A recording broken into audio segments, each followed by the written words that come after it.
Most of you aren't subscribed. Make sure to subscribe, as it helps out the channel.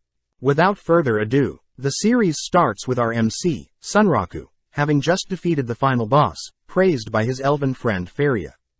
Seeing as he's now done everything he wanted, Sunraku leaps into the air, kicking and slaying Faria. As we zoom out, we notice our MC celebrating finishing the VR game, Familia Chronicle, happy to have finally repaid Faria for putting him through the horrible game. Our MC narrates how over the years, hundreds of games are produced with the sole purpose of release, but sadly most of these games become trash games. Additionally, there are people who take pleasure from diving in and beating these trash games. These people are referred to as freaks, and our MC Rikuro Hizutome is one of these freaks, given the nickname Trash Game Hunter. Leaving his room, Rikuro gets ready for school, grabbing a bite to eat, changing into his school uniform, only to head out. Being a student of Mahanoki High School, Rikuro trudges through the school halls, clearly exhausted from staying up and playing games. At the same time, we cut to a shy girl, who spots Rikuro from afar, hiding and practicing her lines to start a conversation with Rikuro. Right as Rikuro walks past the shy girl jogs forward, calling out Rikuro's name, but sadly is interrupted as Rikuro has already begun chatting with one of his own friends. Cutting to a game shop, we see the owner, Mana Iwamaki, putting a poster up, hoping that the poster will draw in new customers. Just then, the shy girl, Rei Saiga, enters the store, greeting Mana, only to scan the store to see if Rikuro is nearby. Seeing Rei so focused, Mana tells Rei Rikuro isn't present today, teasing Rei, as Mana is jealous of Rei's youthful personality. Mana tells Rei that the last she's heard from Rikuro is that he is supposedly playing the trash game, Familia Chronicle, a VR game that has trash NPC dialogue, outrageous enemy attack patterns and hundreds of software bugs.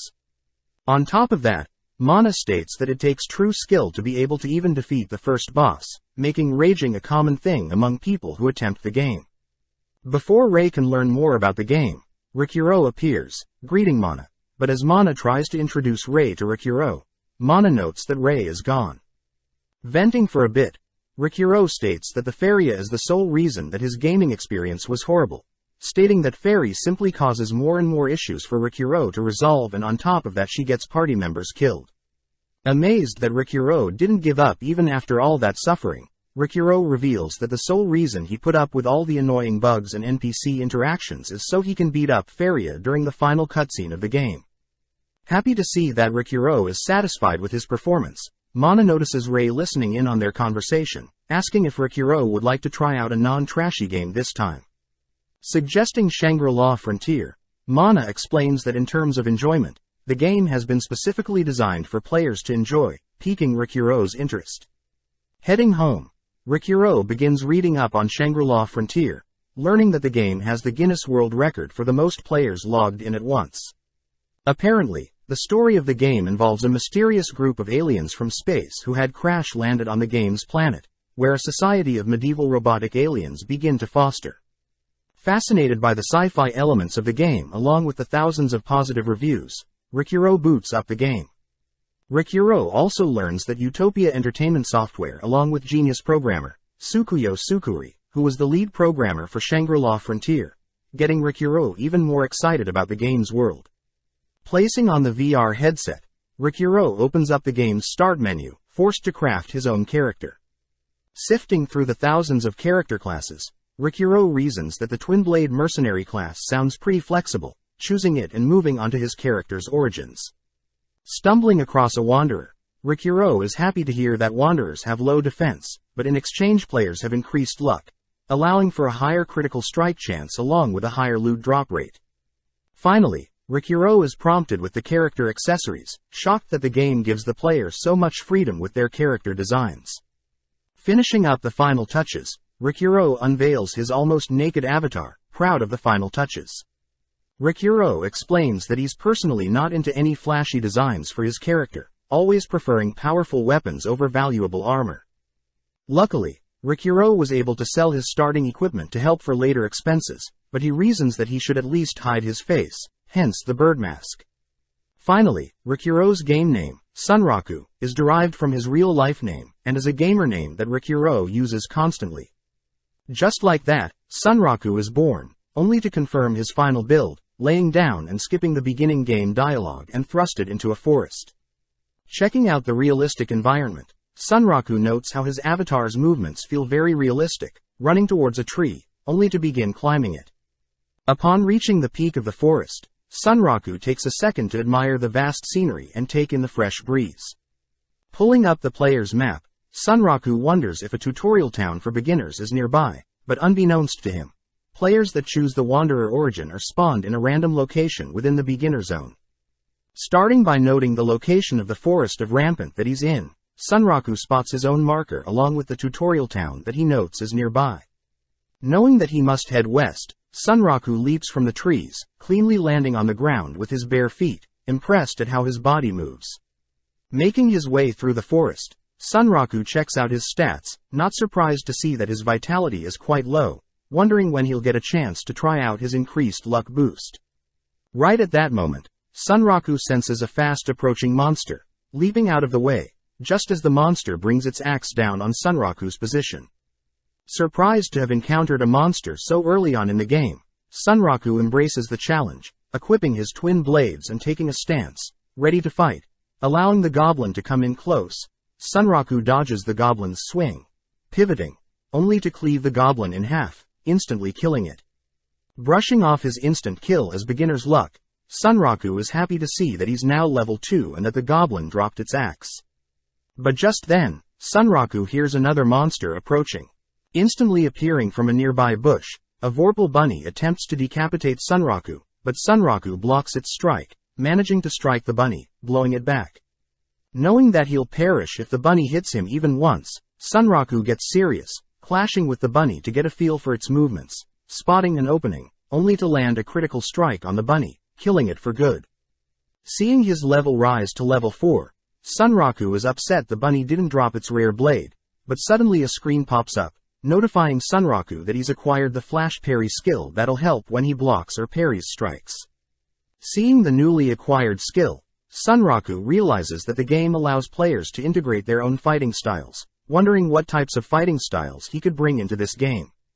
Excited with the lack of bugs he's personally encountered, Sunraku continues through the forest, trying out his new spin-slash attack on a nearby ogre, but admits he doesn't like how the skill leaves him wide open. Shown to have reached level 12, Sunraku puts his stat points into his stamina, continuing the hunt for the rare blades the Vorpal bunnies wield. After defeating 50 bunnies, Sunraku had finally acquired a pair of rare Vorpal chopper blades that deal bonus critical damage. Checking out his current stat, Sunraku notes that out of all his skills, Screw Pierce is the most useful. Checking where he needs to go, Sunraku realizes that he's quite far away from his initial checkpoint, reasoning it would be best to head to the second nearest town, Secondale. At the same time, we cut elsewhere to see a knight in armor enter a town, having just exited the rampant forest. Having finally made it to the first starting town, Firstia, the knight immediately stands out like a sore thumb, catching the attention of all the NPC villagers who note that the knight is part of a special clan. Scanning each villager one by one, the knight hopes to find Sunraku, but as we zoom out, we see that Rei is revealed to be the knight in shining armor. Sad that she couldn't find Sunraku in town. Back with Sunraku, we see that he has made it to a bridge, noting how there is a ravenous python guarding the bridge, deemed the area's boss. Excited to test out his new skills, Sunraku rushes towards the python, leaping over it only to cast tap steps in order to increase agility. Dodging and observing the python's attack patterns, Sunraku concludes that the boss is a beginner-friendly monster, meaning that it should be no problem for Sunraku to slay. Rushing towards the python, Sunraku attempts to land some scratches on the python's body, but the snake's scales are too tough, shattering one of Sunraku's blades. With no other choice, Sunraku equips his pair of Vorpal choppers, leaping into the air and preparing to slay the python with a single critical strike. Just then, the python unveils its venom, blowing Sunraku back, who begins to panic. Rushing to see what the poison's effects are, Sunraku is relieved to see that the poison deals 10 HP worth of damage every 10 seconds to his total 30 HP character. Seeing the python taunt him, Sunraku reasons that he should hurry, as he doesn't have too much time left before the poison kills him. Exchanging blows with the python, Sunraku realizes that slowly picking away at one another will favor the python, therefore he should aim to take the creature down with critical strikes. With his current battle experience, Sunraku believes that critical hits in this game aren't caused by luck, but instead are caused by precise strikes to certain parts of a monster. Since the python's skin is too tough, Sunraku attempts to decapitate the python, but is disappointed to see the creature parry Sunraku's slashes. With no other option, Sunraku uses his screw-pierce skill, opening up a small hole in the python's scales. Piling on strikes and slashes on the exposed wound, Sunraku manages to land multiple consecutive critical strikes, but before he can continue, Sunraku senses the python's tail coming towards him, jumping before he's struck by the tail. As Sunraku begins falling, he realizes the python is ready to gobble Sunraku up, scolding himself of underestimating the game's difficulty, believing that Shangri-La Frontier would be just like any other trash game he played. Snatching Sunraku out of the air, the python attempts to devour Sunraku in one go, but Sunraku holds strong, escaping out of the jaws of the python only to use his flash counter to put some space between him and the python. Grabbing a hold of the python's hair, Sunraku plunges his blade into the python's eye, landing a critical hit and finally defeating the boss. Happy to see that he's reached level 14, Sunraku inspects the python scale and hair that he obtained from slaying the boss, but is reminded that his health has dropped so much. Putting several points into his stamina and agility, Sunraku begins bolting towards the nearest town, in hopes of purchasing an antidote for his poison. Cutting to the gate of a nearby town, we see Mia and Reggie talking about their plan on taming a pet dog in-game. Reggie reveals that he had spent 3 months trying to convince his crush, Mia, to play with him, happy that his dreams are finally happening. Just then, the two are interrupted by Sunraku, who Mia mistakes for a monster, but Reggie points out that Sunraku has a player name, warning Mia to not kill other players as that would earn her a skull above her own game name. Realizing that Sunraku is poisoned, Reggie points Sunraku to a nearby inn, telling Sunraku that he won't be able to save a spawn point until he sleeps in a bed. Grateful for the information, Sunraku heads directly to the inn, but seeing Sunraku so panicked, Reggie tells Mia that when he first started playing the game, he would see players poisoned by the python do the exact thing, impressing Mia with his game knowledge. Chatting with the innkeeper, Sunraku begs the NPC to skip the sign in steps and just give him a room, designated room 102. Leaping into bed, Sunraku manages to sleep, right as his HP hits 0, kicking him out of the game. Due to his death in-game, the game notifies him that his stats have been temporarily reduced. The next day, Sunraku begins exploring the town of Secondia, aiming to purchase a map, recovery items and some new equipment.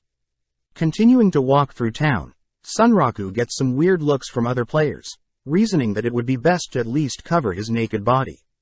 Purchasing some frog leather armor with some defense bonuses, Sunraku heads over to the weapons shop, learning that his goblin axe isn't sold for much. Asking to see the blacksmith's best items, Sunraku is disappointed to see that his Vorpal choppers are far superior than any items listed. Seeing Sunraku's disappointed face, the blacksmith offers to make Sunraku any weapon he likes, but Sunraku must obtain the materials himself. The blacksmith tells Sunraku that the path from their current location of Secondale to the third town of Thirdrama houses the Dire Marsh Waste. Heading out, Sunraku learns that he can mine for ores in the Dire Marsh Waster, annoyed that he's been mining only stone so far, compared to the 2 ores he has obtained. Just then, Sunraku notices a mud frog nearby, choosing to ignore it, but the frog begins annoying Sunraku, splashing loads of mud on him, only to hop away. Pissed, Sunraku tosses his pickaxe at the frog, slowly marching through the mud to reach the creature. Knowing that the frog's skin is resistant to slash attacks, just like his frog skin armor, Sunraku reasons that a piercing attack won't work on it either, opting to use the goblin axe to smash the frog. Upon killing the frog, Sunraku obtains some mud frog skin, but seeing that he doesn't want to spend too long in the mud, Sunraku gets back to mining. Showing off his assortment of ores to the blacksmith praises the amount of ores Sunraku obtained in only 3 hours. Picking up a specific green ore, the blacksmith states that Sunraku has found a marsh coffin fossil, crafting Sunraku a pair of marsh daggers. Amazed at the weapon's durability, Sunraku learns that blacksmiths can also use materials to upgrade players' items. Before Sunraku leaves, the blacksmith advises Sunraku to be careful at night, as the types of nocturnal monsters that spawn at night are quite dangerous, but nonetheless, with Sunraku's death penalties all gone, he gets fired up wanting to try out his new items on these nocturnal monsters. Elsewhere, we notice that the python guarding the bridge has respawned, but stepping up as its challenger is Rei. Charging up a strike, Rei manages to cleave off the monster's head in one go, distracted as she still wants to find Sunraku in this game, deducing that he must be in the town of Secondale. Cutting back to Sunraku, we see him facing off against a red-cap goblin, noting how nocturnal monsters are indeed quite aggressive. Attempting to read the goblin's movements, Sunraku is amazed by the speed and techniques the goblin is using, praising it as it doesn't compare to any monster he's fought before. As if a single goblin wasn't bad enough, Sunraku notices several other redcap goblins sneaking up on him, wondering if fleeing might be his best chance at survival. Scolding himself for even considering running away, Sunraku welcomes the challenge, but before the goblins can pile on the attacks, a powerful monster appears. Out of nowhere, a unique type monster, Lycagon the Nightslayer, glares at Sunraku, howling as it intimidates Sunraku. At the same time, we see that Rei has reached Secondale, choosing to stand in the open and wait for Sunraku to arrive, but accidentally draws in a huge crowd. Flashing back, Rei is seen speaking with Mia and Reggie, confirming that Sunraku is indeed currently in the town of Secondale, wearing only a bird mask and trunks. Thinking for a bit, Rei is impressed that Sunraku managed to slay the ravenous python, without even visiting the first beginner town, and even managed to make it to the second town all alone. As a token of her gratitude, Rei opens her inventory, handing Mia and Reggie a coordinate teleporter, only to charge up a movement ability, instantly vanishing.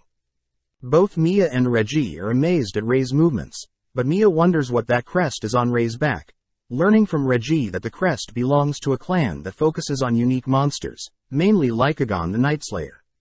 Reggie states that monsters with the unique title are the rarest types, as normal monsters once slain or captured will naturally respawn, whereas unique type monsters only ever exist once. Apparently there are said to be 7 unique type monsters in the world, with each of their spawn conditions still unknown to players, so these Great 7 are deemed colossi. Due to their infamy, players have formed clans to solely hunt their respective colossi. Reggie adds that out of the 30 million players ever since the start of the game a year ago, no one has ever defeated a colossi. Cutting back to Sunraku, Sunraku is clearly shocked at the overwhelming power the Lycagon has, having been able to decimate the red-cap goblins, simply by appearing. Within a split second, the Lycagon appears in front of Sunraku, bringing its paw down on Sunraku, but having broken out of his state of shock, Sunraku manages to block the strike with one of his new barrier skills. Leaping back, Sunraku goes on the offense, slashing at the Lycagon's fur, but his blades simply deflect off its thick coat. Leaping back to assess the situation, Sunraku attempts to taunt the creature, but secretly thinks to himself that he's quite lucky to have not died already. Having gained the perfect parry skill, Sunraku is clearly exhausted from slaying other nocturnal monsters all night, but seeing as the Lycagon is his greatest challenge yet, Sunraku reasons he should go all out. Swapping out his marsh daggers for his vorpal choppers, Sunraku uses a slide step, gliding through the air only to land a critical hit on the Lycagon's paw. With no damage inflicted, Sunraku continues to hack away at the creature's tough fur, with no luck of harming the creature. Suddenly a cloud passes over the moon, prompting the Lycagon to vanish, only to appear and pounce on Sunraku from behind. Able to evade the creature's attack, Sunraku watches as the creature disappears again, appearing out of nowhere, laying down a flurry of attacks this time, forcing Sunraku to prioritize defense. Stopping the Lycagon's movements with a timely barrier, Sunraku forces the creature to disappear, wondering if the Lycagon is using a teleportation spell. Continuing to dodge and evade the creature's random attack patterns, Sunraku wonders how he's been evading and striking the creature's tough fur for the last 5 minutes, but still hasn't caused any damage to the beast. Seeing as the Lycagon's fur is tougher than the ravenous hydra's scales, Sunraku racks his brain to find a way to defeat the creature, as his vorpal choppers are on the brink of breaking. Rushing towards the creature, Sunraku thinks about how the creature is far out of his league, but that mere feeling gets him more fired up, as he scales the creature's body, heading toward its head. Once again failing to puncture the Lycagon's fur with his blades, Sunraku is flung far away from the Lycagon, watching as the Lycagon suddenly howls, paralyzing Sunroku from head to toe. Out of nowhere, the Lycagon disappears once more, right as Sunroku's legs are cut off, falling helplessly to the ground. With a single HP remaining, Sunroku admits defeat, but before the Lycagon claims victory, Sunroku states that he'll one day return and personally take down the monster for himself. Being devoured by the Lycagon, Sunroku is marked by the Lycagon's curse, waking back up in his room. Realizing that he's been cursed, Sunroku reads out the effects of the curse, noting how he can't equip any equipment to the parts of the body that have the Lycagon's scars. Monsters of a lower level than Sunroku will automatically flee. Conversations with NPCs will be affected due to the curse. Body parts afflicted by the curse have magic resistance, and that the only way to remove said curse is from the prayer of saints or by slaying the curse user itself. Wondering if he's truly screwed, Sunroku goes on a walk to clear his mind, but gets pissed at his circumstances. Calming himself once more, Sunroku checks out his new stats, seeing that he's currently level 28, having still leveled up simply by fighting the Lycagon. Beginning to distribute his level points, Sunroku ends up placing most of the points in agility and stamina, once again panicking as his defense is so weak, he'll probably perish after a single attack. At the same time, Sunroku spots his luck attribute, wondering if his height luck was the reason he survived with 1 HP after the ferocious attack by the Lycagon. Trying to think of a plan moving forward, Sunroku suddenly spots a bunny nearby, wondering if it's related to a Vorpal bunny, chasing after it. Hoping that he'll get some kind of rare drop upon catching it, Sunroku manages to corner it, but just then, a door appears, allowing the bunny to escape. Checking out the door, Sunroku sees that it's a unique invitation from Rabbituza, remembering that he had read up on these unique scenarios, where players are prompted with a quest, and upon completion get a rare item or skill. Knowing that even the strongest clans would kill to be given a unique scenario like him, Sunroku is pleased with placing most of his level points in luck, entering the door, but as it closes it's revealed that the recommended level is 80 compared to Sunroku's measly 28. Appearing from a massive tree, Sunroku spots Vorpal bunny civilians living in their own bunny town, but suddenly hears the bunny he had been chasing call out to him. The bunny states that it's amazed that Sunroku was willing to take on the Lycagon all by himself, managing to constantly evade the monster's attacks, all whilst endlessly carving away at the Lycagon. Wondering who this bunny is, the bunny continues to praise Sunroku's accomplishments, but Sunroku only gets weirded out, believing that NPCs should be affected due to his Lycagon's mark. The bunny introduces herself as a mole, revealing that her boss wants to meet Sunroku, both heading up the stairs and entering the palace of Rabbituza. A mole tells Sunroku that it's not too uncommon for players to visit their town of Rabbituza, but Sunroku will be the first to enter their palace. Getting excited about what gift he may receive from this unique quest, Sunroku enters the boss's room, immediately intimidated by the boss's presence. The boss begins stating that most players would turn tail and run, only to be defeated by the Lycagon, but Sunroku is by far the first to put on an honorable battle, praising Sunroku for his bravery. The boss introduces himself as Visash, asking Sunroku to sit down and have a chat with him. Flashing back in time, we see Mei asking Mana for advice, sad that she wasn't able to complete one of the games Sunroku was easily able to defeat. Cheering Mei up, Mana states that Mei is very skilled at learning complex games, but if she wants to have a reason to play with Sunroku, she should prioritize broader games, where she can learn about fundamentals used in both trashy and great games. Mana proudly introduces Mei to Shangri-La Frontier, hence this was the moment that started Mei's adventure in the Shangri-La Frontier, hoping to be skilled enough to keep up and maybe even teach Sunroku about Shangri-La Frontier. Cutting to the present day, Mia is back in the game shop, once again seeing if Sunroku is present, but Mana notices her, teasing her only to tell Mia that Sunroku is probably spending his entire free time on Shangri-La Frontier.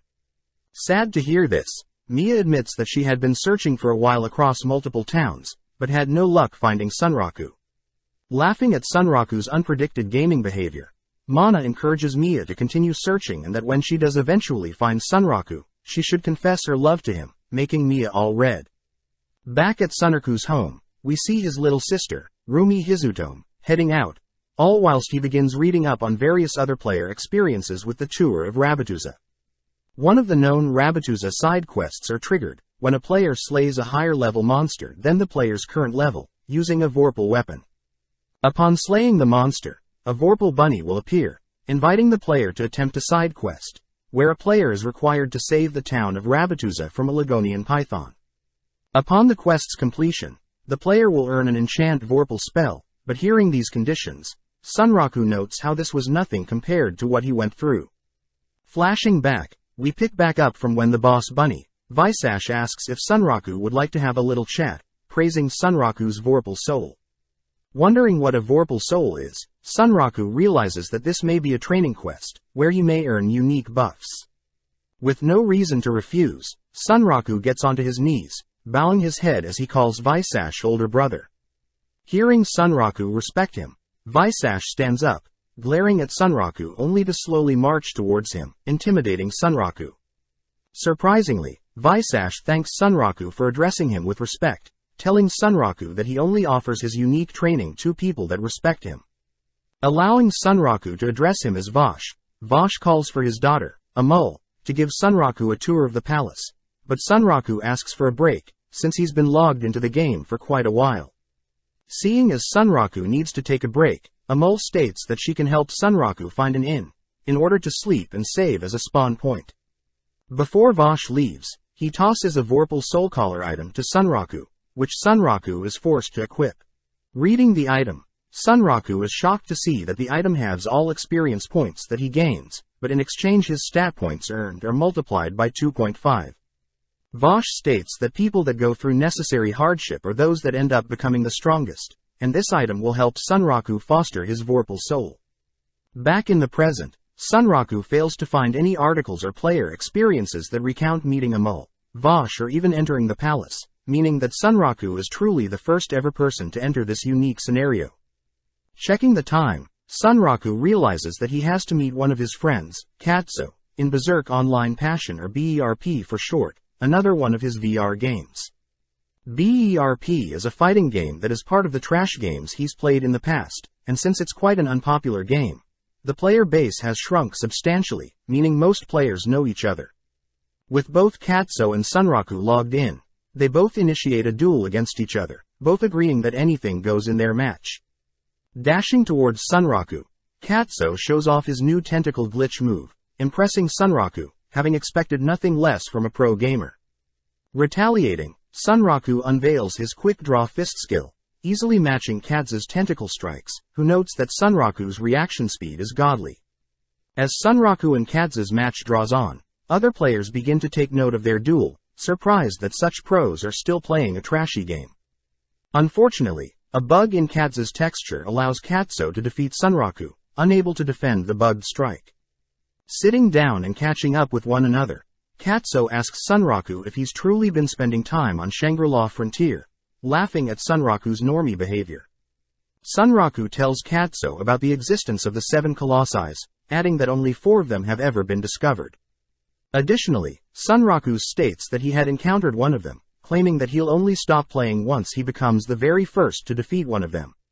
Seeing Sunraku's passion, Katsu admits that he might give the game a go, but adds that he's also messaged another one of their friends about Sunraku playing Shangri-La Frontier. Cutting to a purple-haired girl, Arthur Pencilgan, we see Arthur nonchalantly killing a group of adventurers in Shangri-La Frontier, notified that Sunraku has started playing the game as well, all whilst we notice Arthur is currently level 99.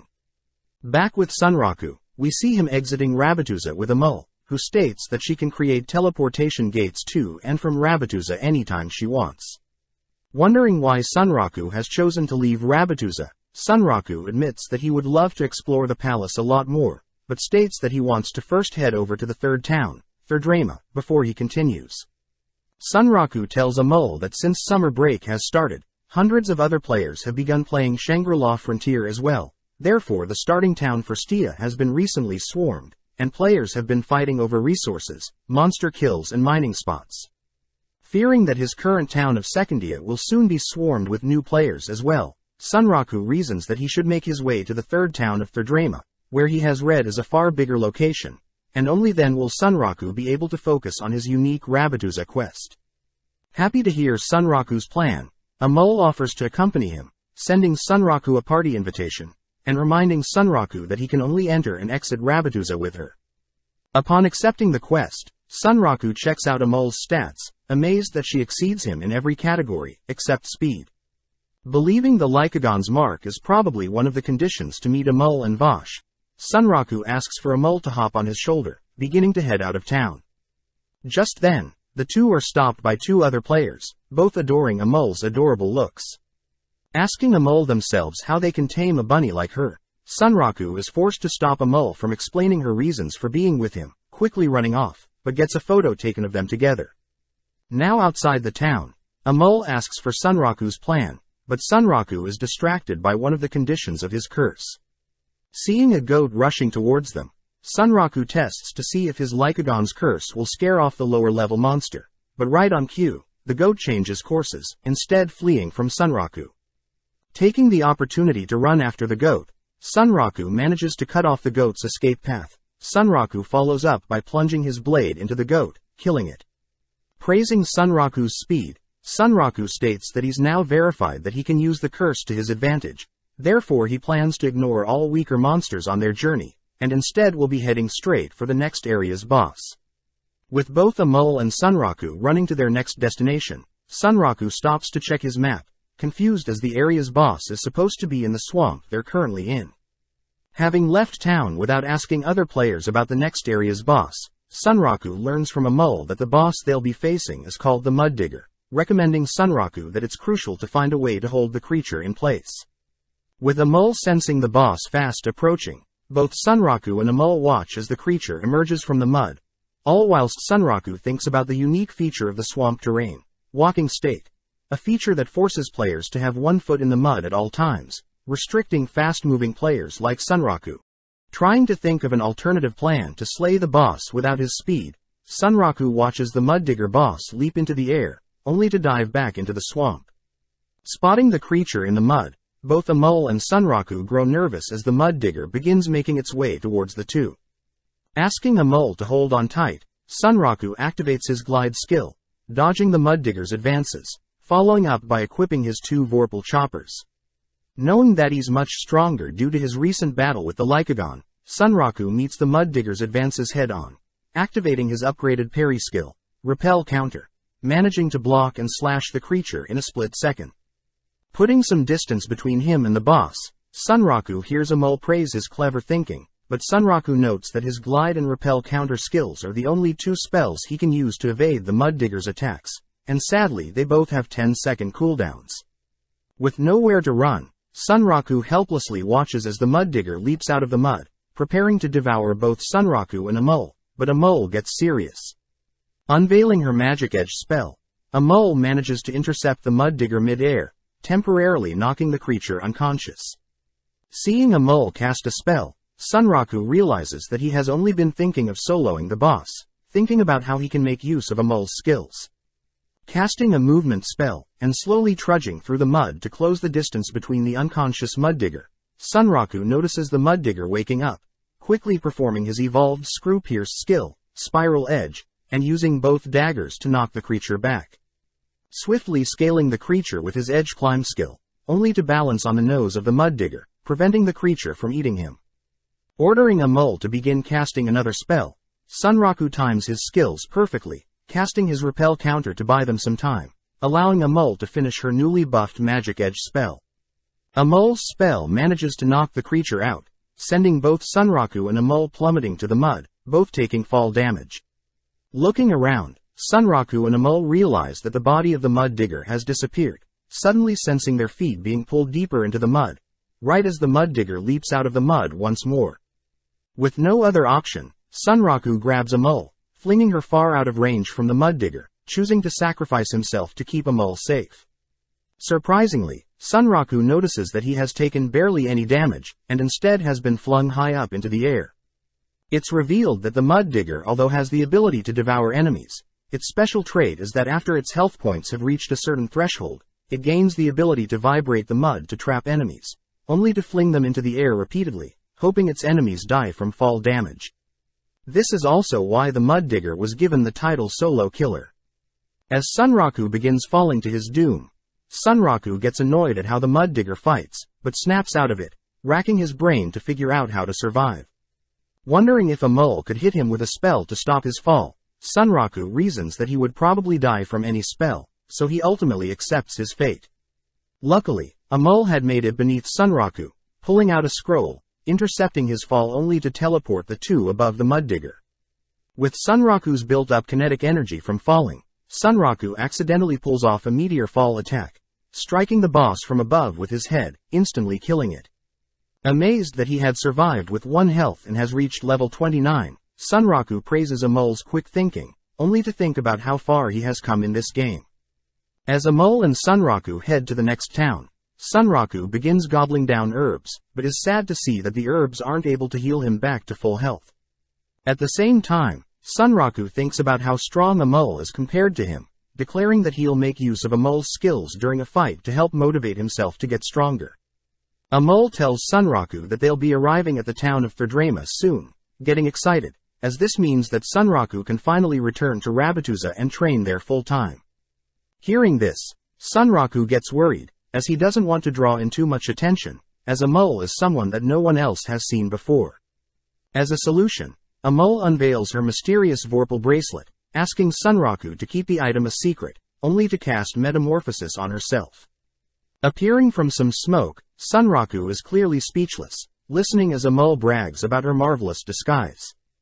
Bursting with glee, Sunraku is happy that he may end up building his harem of gorgeous women, but is interrupted when a mole transforms back, stating that her transform skill only lasts for 4 to 5 minutes, so she'll only use it to get through town, and transform back when they're safe. As the two begin brainstorming stories to explain the reason for their unusual party, they finally make it to the town of Thurdrama, both sprinting down the hill to enter the town. Stopped at the entrance by some guards, Sunraku is questioned for his markings on his body, but a mole's transformed self is able to make up a story, convincing the guards to let them through. Before Sunraku can enter the town, he overhears nearby adventurers whispering something, only to be suddenly grabbed by a player called Animalia.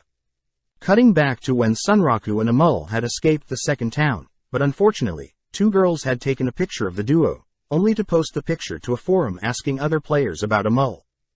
Going through the responses, various players mention how it's peculiar to have a pet animal speak, wondering if Sunraku is cheating, but Animalia in particular knows that the only animals players can tame are dogs and cats.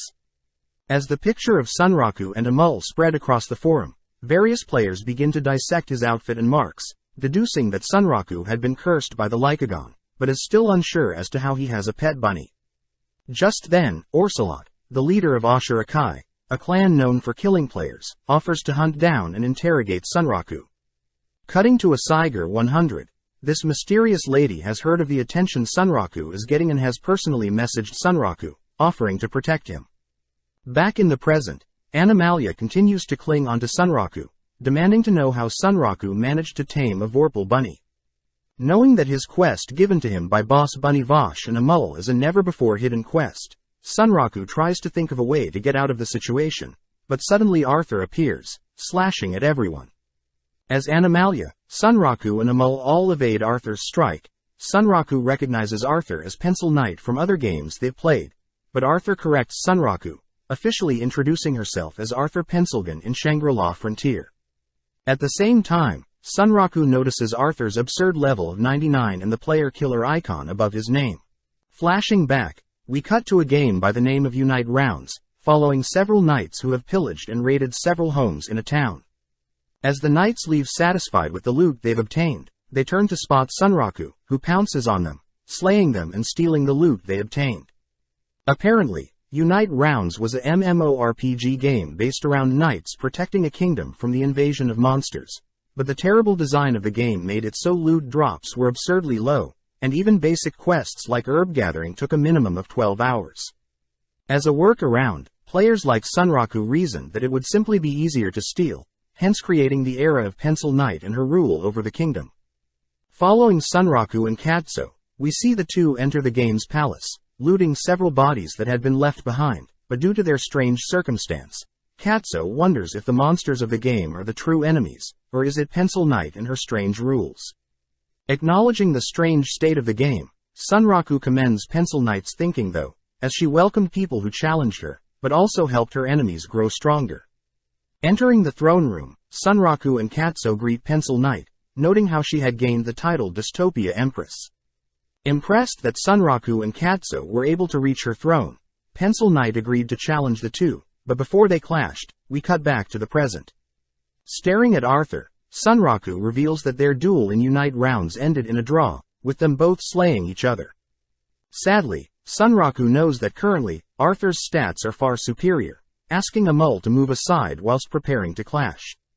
With Arthur making the first move, Sunraku is able to evade Arthur's slash, watching as Arthur leaps over Sunraku, all whilst whispering that she is dying to defeat Sunraku. As Arthur slides back, she tosses 3 poisonous daggers at Sunraku, forcing him to evade and block the blades, but this impresses Arthur, who deduces that since Sunraku is able to react to her moves, Sunraku must be at least level 30. Happy that Arthur is acknowledging his skills, Sunraku overhears Animalia state that Arthur is the second strongest player from the player-killing clan, Ashura Kai, given the nickname of Giant Killer for purposely player-killing high-level players. Just as Amul begins to slowly revert back to her bunny form, both Sunraku and Arthur begin exchanging blows, with Arthur pressing Sunraku with unique strikes. At the same time, Arthur mentions how she had also been sent here by her clan leader, who threatens Sunraku to reveal the reason for his sightings with having a Vorpal bunny as a pet. Annoyed that someone he doesn't know is threatening him, Sunraku leaps back, readying his blades, dashing in for a low strike, but is helplessly parried. Knowing that Arthur's level and weapons are far superior, Sunraku realizes that Arthur is purposely keeping Sunraku from entering the town, wondering if there are rules against player killing in town.